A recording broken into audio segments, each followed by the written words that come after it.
ෂෙන් රාජවංශයේ අවසාන කාලයේදී දරුණු අධිරාජ්‍යවාදියා නිසා ලෝකය පුරාම යුද්ධගිනි දැල්ලැවිලුණා. දිවි ගලවා ගත්තේ බොහොම සීමිත ප්‍රමාණයක්. ඔය අතරේ මේ කෑදර රජතුමා යක්ෂයෙක් සමග කුමන්ත්‍රණයක් කළා. කෙල්ලවරක් නැති දුක් කඳෝනා දිගින් දිගටම පැතිරෙන්න දුන්නා. මධ්‍යම තැනිතලාවේ නිරිත දෙසින් වත්පොහොසත්කමින් හෙබි එක්තරා නගරයක් තිබුණා. දේයපනයනය, අශ්වමාර්ග, බෝට්ටුමාර්ග සහ මුළුමනින්ම සේද මාවතක් විදිහට මේ නගරය මන්සන්දියක් වෙලයි තිබුණේ. එහි ජනතාවත් සාමකාමීව ජීවත් වුණා. නමුත් මේ නගරයේ යුද්ධයක් ඇතිවෙන්න ආසන්නතම අවස්ථාවක එක්තරා යක්ෂ දරුවෙක්ගේ උප්පත්තිය සිද්ධ වුණා. ඒකෙන් මේ අවුල් සහගත යුගයේ ඉතිහාසය සම්පූර්ණයෙන්ම වෙනස් වුණා. පාලකතුමාගේ නෝනගේ කුසට දෙන්න අවුරුදු 3මාරක් වෙනවලු නේද? හිතන්නවත් බෑ. ඔව් ඒ වගේ ඇති තමයි. මහත්තයා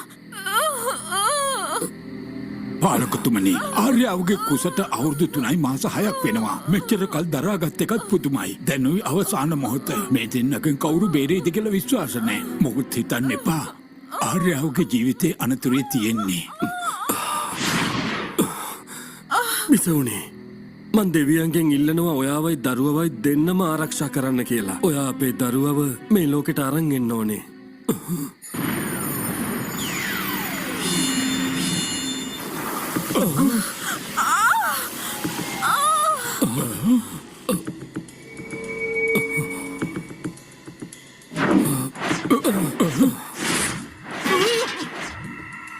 ඕක නවත්තන්න. ඒ මොකද්ද? නවත්ත ගන්න බැරි වුණාද?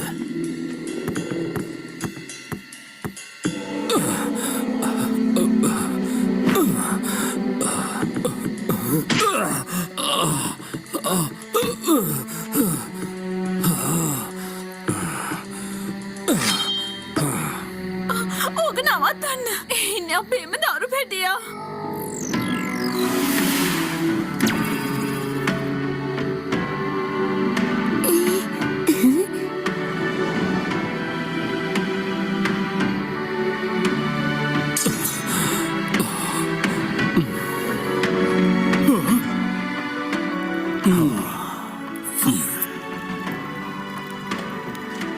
ඒගොල්ලෝ දඟයි තමයි ඔබතුමා කැමති දෙයක් කරන්න. ඒ වචනෙත් මට ගෞරවයක්. මම පුළුවන් විදිහට යාළුවා බලනවා. පාලකතුමනි, නේෂයි යාගේ යාළුවෝ දෙන්නයි මාලිගාවේ කොහෙවත් හොයාගන්න නැහනේ. අපි හැමතැනම හෙව්වා. ඉතින් මොන වාහනවද? සෙල්ලම් කරන්න හොරෙන්ම පනින්න නැති. මං ඒගොල්ලන්ව කොහොම හරි අල්ලගන්නම්. නේෂගේ පුදුම දගයක් තියෙන්නේ. කොහොම හරි හොයාගන්න. ඔයාට වැඩේ බාරයි. මගේ ශිෂ්‍යයෝ 3 දෙනාම ටිකක් නහයට අහන්නේ වගේ. මාත් එනවා යාළුව හොයන ගමනට.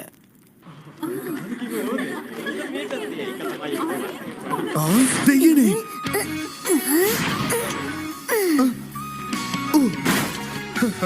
දේශා, ඔයා එහෙනම් ආයේ පැනලාව නේද?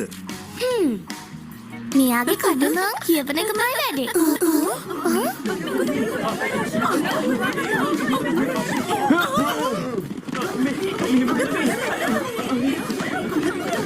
මේ මොකද මේ?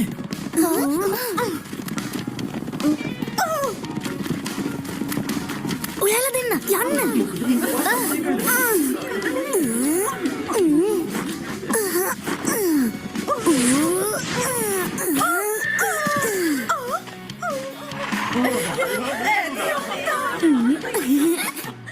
බලන්නකෝ, මෙයාට මාර හයියන්නේ තියෙන්නේ. දන්නේ නැද්ද? එන්නේ පාලකතුමාගේ 3 වෙනි ළමයා. ඒකත් එහෙමද? ඔය කියන්නේ අර දිව්‍ය ලෝක දර්ශනයත් එක්ක ඉපදුන ළමයාද?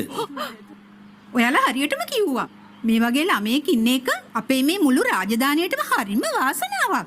නේෂා, අල්ලගන්න. ෂා, ඔයා නියමයිනේ. ඒයි, ඒ මොකද කරේ?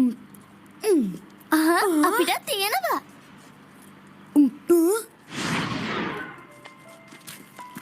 දැන් වෙලාව හරි. යමු. නේෂා, ඇයි ඔයා එන්නේ නැත්තේ? අපිට අද උගන්නන ගුරුතුමෙක් කෙනා කියලා කිව්වා නේද? අපි තාම එහෙට ගියෙත් නේ. ඔව්, ඉගෙන ගන්න ගියාම හරිම කම්මැලි. මන් දෙයක් කියන්නද? ඒකෙන් නම් අපිට ගොඩක් විනෝද වෙන්න පුළුවන් වෙයි. රෑ වෙද්දි ඔයාලා ලෑස්ති වෙලා ඉන්නකෝ.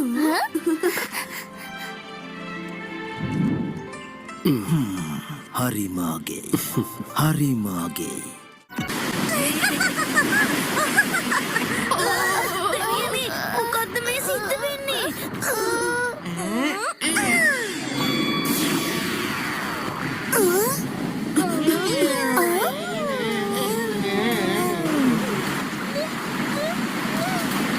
නංගි හයියෙන් අල්ලගන්න.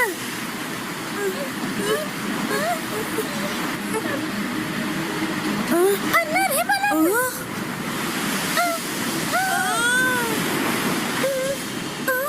අයියේ ඔයා කොහෙද?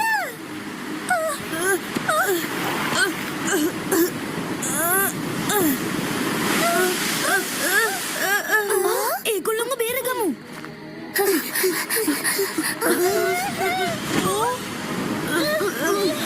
නියමයි නේෂා.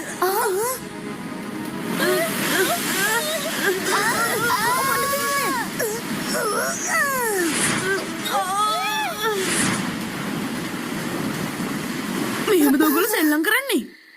කරපු සෙල්ලම දුරදිග ගියප එකයි උනේ. එයාලට මම බලාගෙන මේක මොනවද කරන්න යන්නේ? මේක විනෝදයි වගේ පේනවද? විනෝද තරම කොච්චරද කියනවනම් අර ළමයි දෙන්නව දැක්කෙත් නෑ. මගේ තාප්පිය. එපා. නේෂා නේෂා නේෂා වත්තන්නද හදන්නේ? නේෂා. ඔයා මේක අතාරින් නැද්ද? නේෂා. නේෂා.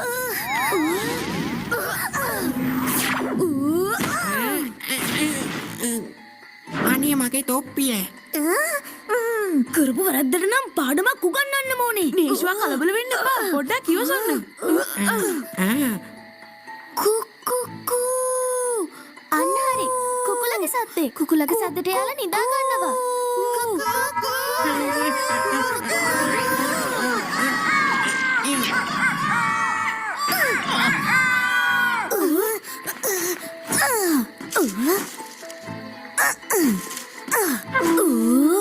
මේකත් අහගන්නවා කුළුණු ආත්ම දෙක. ඔයාලා විනෝදුනාට කමන්නේ. හැබැයි අනිත් අයට ප්‍රශ්නයක් නොවෙන්න. එයාලට ඔයාලව හදන්නත් පුළුවන්, නැති කරලා දාන්නත් පුළුවන්. මේක අනුතුරු ඇඟවීමක් විතරයි. වගකීම ඔයාලගේ අතේ. හරිමාගේ හරිමාගේ හරිම භයානක දෙයක් සිද්ධ වෙලා තියෙන්නේ. කුළුණු තොප්පි වැරදියට දාගෙන. අපොයි දෙයියනේ මොන විනාශයක්ද?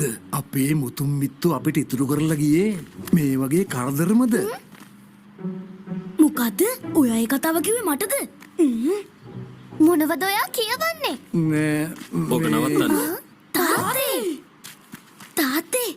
තාත්තේ ඔයාට කියන්න මං ඊයේ හොඳ වැඩක් කරා. ඔව් මං ඒක දන්නවා. මං දන්නවා. ඒත් අර ඉන්න කෙනා නේෂා ඇයි ඔයා ඊයේ රෑ ඒ වගේ දෙයක් කළේ? උදව් කරන්න හිතුන හින්දා. උදව් කළාද? ඔව් කළා. අපේ ළමයි දෙන්නව බේරගත්ත විතරක් නෙමෙයි ආත්ම දෙකටත් පාඩමක් ඉගෙනුවා. ඒක එහෙමනම් ඇයි ඔයා කාගේවත් කතා අහන්නේ? මේ සමහර වෙලාවට වගකීම් දරද්දී වටින් පිටින් නොයෙක් විවේචන එල්ල වෙනවා. ඔයා වැඩ කරන්න යම බලාපොරොත්තු වෙන්නේ නෙමෙයි. තමන්ගේ හදවතින් මෙයාලව බේරගන්න ඕන කියලා. ඉතින් තව මොනවාද? අනුන්ගේ කතා අදාළ නෑ. හදවතින්ම බේරගන්න ඕනේ කියලා. ඒකේත් ගතියුත්තක් තියෙනවා. කිව්ව දේ හරියට මට තේරුන්නේ නැති වුණාට හැබැයි මට දැනෙනවා ප්‍රශ්න ඔක්කොම නැති වෙලා ගියා කියලා. ඒ ඔයාට අමතකුණාද? මේ ඉන්නේ මං ඔයාලට ගුණධර්ම උගන්වන්න එක්කන් ආව ගුරුතුමා. ආචාර කරන්න. ගුරුතුමනි.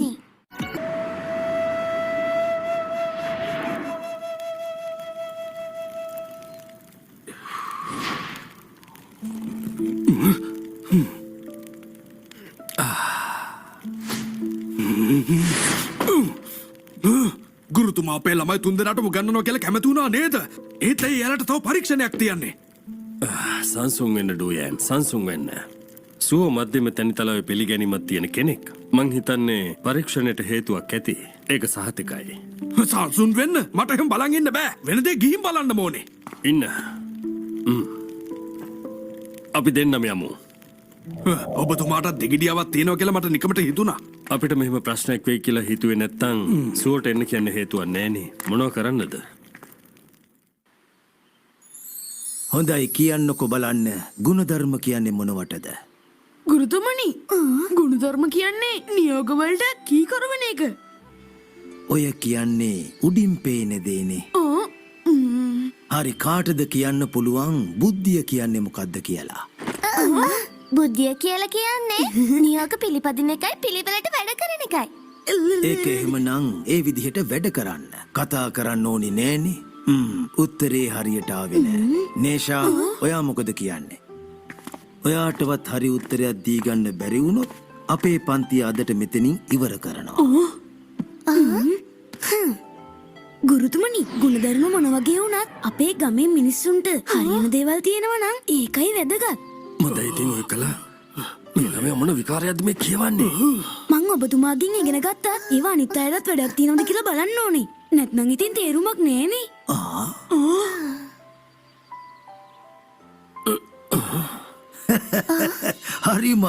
හරිමාගේ. දැන් තුන් දෙනාම මං කියන දේ අහන්න. බුද්ධිමත්කම කියන්නේ නිකම්ම තනි වචනයක් නෙමේ. ගෞරවේ, ආදරේ, මිනිස්සු. දෙව්ලෝ මේ සේරම සමබර වෙන්න ඕන. එහෙමනම් ළමයිනේ ආචාර කරන්න. අපි මෙතන යමු. අවසරයි ගුරුතුමනි.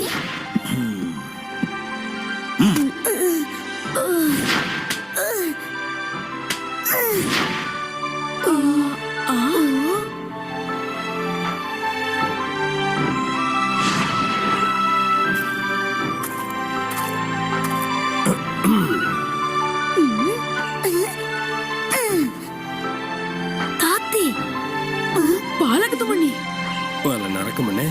අපේ ගමට අපකීර්තියක් ගෙනාවේ නෑනේ. ඊළඟට ඔයාලා අංක ගණිත ක්‍රමේ පුරුදු වෙන්න. තාත්තේ එතකොට සුවෝ ගුරුතුමා උගන්නලා ඉවරද? එයා ඔයාලට පාර පෙන්නයි. ජීවත් වෙන්න ඕන විදිහත් කියලා දෙයි. අනික ඔයාලගේ ගෙදර වැඩ බලන්නත් එයා මෙහෙ එනවා. ඒ හින්දා ඒ ගැන හිතන්න එපා. ඒත් පාලකතුමනි අපි තාම හරියට ඉගෙන ගත්තේ නෑනේ. සුවෝ මෙහෙ නතර වෙලාම ඉන්නවා කිව්වා. මොකද එයාත් ඉඳලා හිටලා ඉස්කෝලේට යන්නේ නැහින්දා. මාස 3ක් මෙයා ඔයාලට ඉගෙනුවානේ. ඔයාලා ගැන හිතන්න එපා. ඔයාලට අංක ගණිතය උගන්වන්න එන ගුරුවරයා ඊටත් වඩා අසාමාන්‍යයි.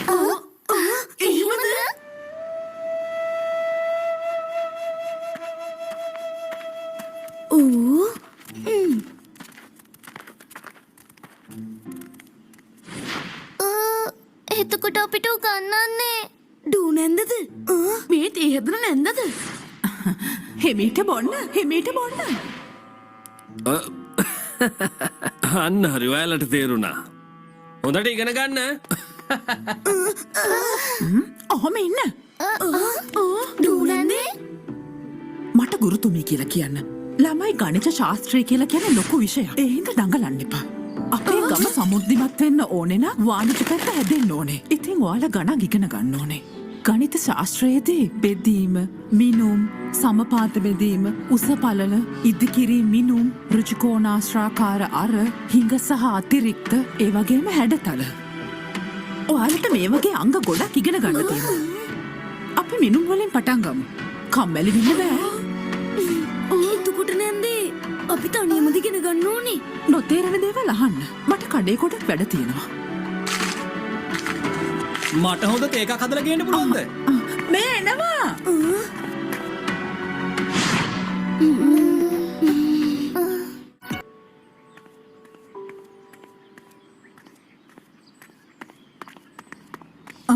මොකද දන්නේ ප්‍රශ්නේ?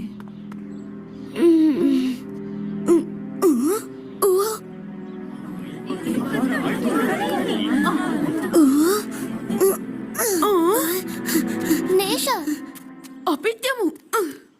ඔහොම ඉන්න නේෂා.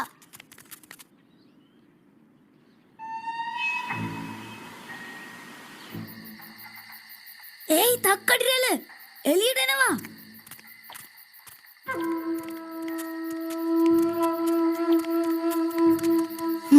එළියට එන්න. මේ දැම්ම. නේෂා මෙහෙම කෑගහුවට අඩක් නෑ.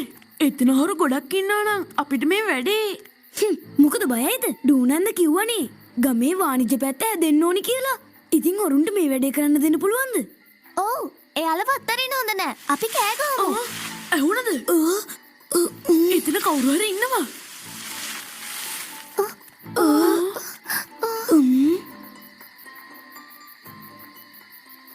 බලාගෙන.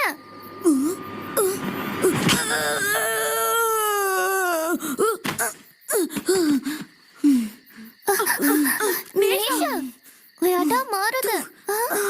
ඔය හොරුන්ටද මම ඉන්නකෝ කරන්නේ.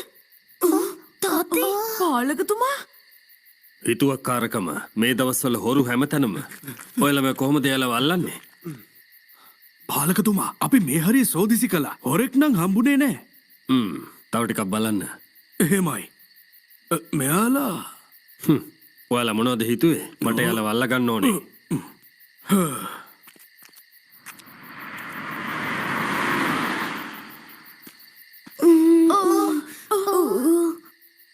දැන් ඔයාලා තුන්දෙනාට ඇත්තම හොරු අල්ලන්න ඕනේද? හරි. ඔයාලගේ හිතනම් හයියේ. මාව නවත්තන්න පුළුවන් වුණොත් එහෙම ඔයාලට යන්න දෙනවා. මොකද කියන්නේ? තාත්තේ ඔය ඇත්තද කියන්නේ? මං කවදාවත් බොරු කියන්නේ නැහැ. ඔන්න. පොඩියට හිටියට පුදුම හයියක් තියෙන්නේ.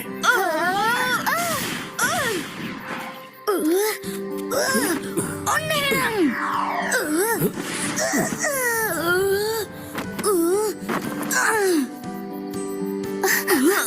නේෂා අපි ඔඩු උදව් කරන්න.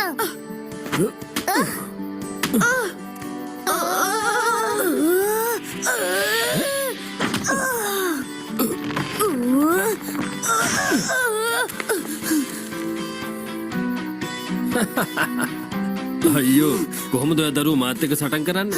නේෂා බලාගෙන. තාත්තේ බලන්නකෝ අර මොකද්ද වෙන්නේ කියලා. මට උදව් ඕනේ. ඔන්න බලාගන්න එනම්. ඊමයි නේෂා. මට ඇත්තටම මෙයාත් එක්ක සටන් කරන්න අමාරුයි.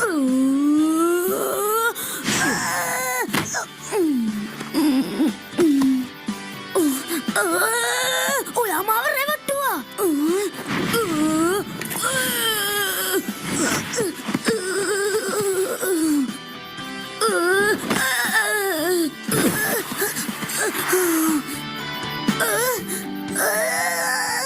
අනේ මන්දා මම මොකද්ද කරන්න ඕනි කියලා තේරෙන්නේ.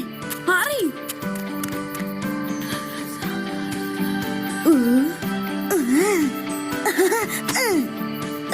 තේරුණා. බලමුකෝ මේ සැරේ මන් දිනනවා. ඉමීට යන්න. කලබල වෙන්න එපා.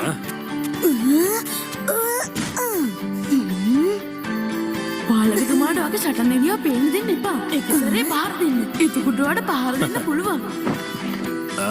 මොකද වැඩේ අතාරිනවද? පර්වතයක්සේ නොසෙල්ලි වනාන්තරයක් වගේ නිහඬව ගින්නක් වගේ ආක්‍රමශීලීව සුළඟ වගේ වේගයෙන්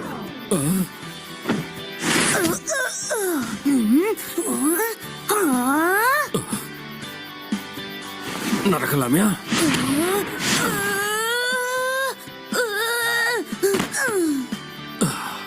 කොහොමද ඔයා එහෙම තාත්තට පහර දෙන්නේ?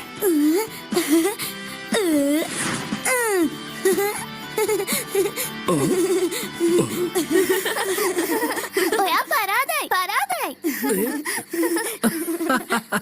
බෑ ඒක ගණන් ගන්න බෑ. තව සටන් කරමු. ඇති ඇති ඔය ඇති. නෑ මට ඕනේ. ඉතින් එන්න. මුලින්ම ඔයාලා හස්ත ශිල්ප ක්‍රම ඉගෙන ගන්න. නේෂා මේ බලන්න. දැනුයි වැඩේ ඇඟට ගිලා බැස්සේ. තව ටිකක් පුරුදු වෙන්න ඕනි. මං ගිහින් හොරු ටික අල්ලලාද කියලා බලන්නම්. ඔයාලා තනියෙන් පුහුණු වෙන්නකෝ. ඔම් පොඩ්ඩක් ඉන්න. දසමහයෝදෙක් වගේනේ. අම්මෝ රිදෙනවා.